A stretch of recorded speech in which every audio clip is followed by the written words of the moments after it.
اهي دي بقى اكله جدتي المفضله، كانت احلى اكله تحب تعملها. وعايزه اقول لكم اكله الامهات والاجداد كلهم، مش جدتي بس، عايزه اقول لكم احلى اكله بجد من الزمن الجميل. يلا بينا نسمي الله ونصلي على الرسول ونبدا الفيديو. معانا كده طاسه، حطيت فيها معلقه من السمنه، وحطيت فيهم كده بصلتين كبار، وابتدي البصل ده يكون متقطع كده صغير.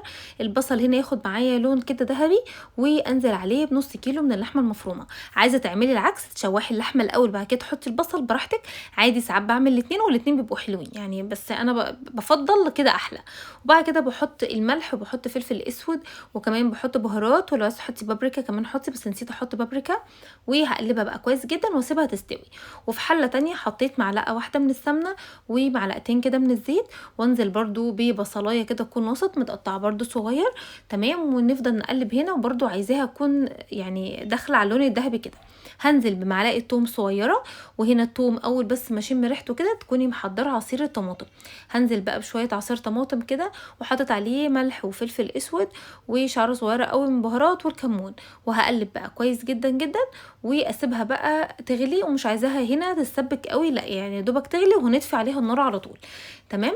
وبعد كده بقى معاكي كميه البطاطس اللي انتي حابه تعمليها حسب افراد اسرتك. قشرتها وغسلتها كويس جدا، وببتدي كده اقطع منها حته عشان نعملها كده القاعده عشان تعرف تقف عليها بالشكل ده، عشان تبقى واقفه معانا في الصينيه.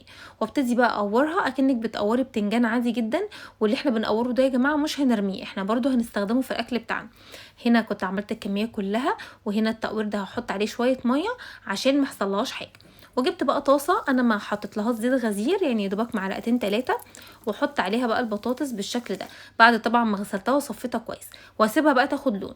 هنا بقى اللحمه بعد ما بتستوي بنزل عليها كده بفلفل رومي وجزريه مبشوره بس كده. وبعد كده بطفي، انا مش بحب الفلفل هنا يكون معانا مستوي قوي، لا انا بحبه يكون مقرمش كده. هنا بقلب البطاطس على الوش التاني، هنا بقى ابتدت تاخد كده تحميره، هي بتبقى يا دوبك 3/4 سوا، مش بتستوي يعني سوا كامل.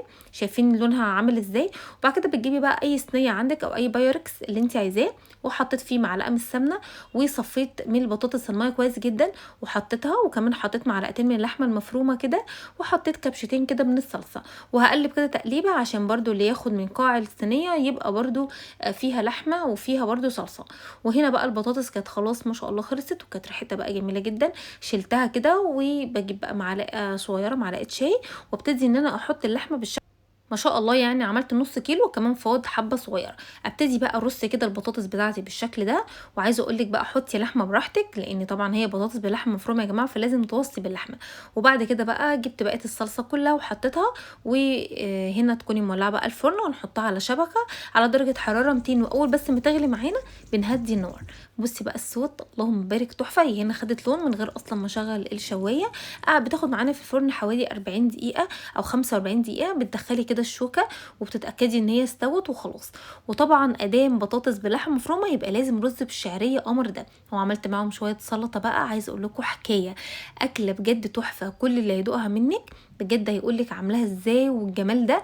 اكله بقى يا جماعه كده على قديمه من ايام الزمن الجميل، اكله الامهات والاجداد بجد تحفه. عايزه اقول لكم من احلى الاكلات اللي ممكن تعمليها. اديكي بقى خدتي فكره ونفذي بقى الغدا بكره ان شاء الله. ما تنسيش بقى لايك الفيديو وطبعا الصفحه عشان يوصلك ان شاء الله كل فيديو جديد انزله. والسلام عليكم ورحمه الله وبركاته.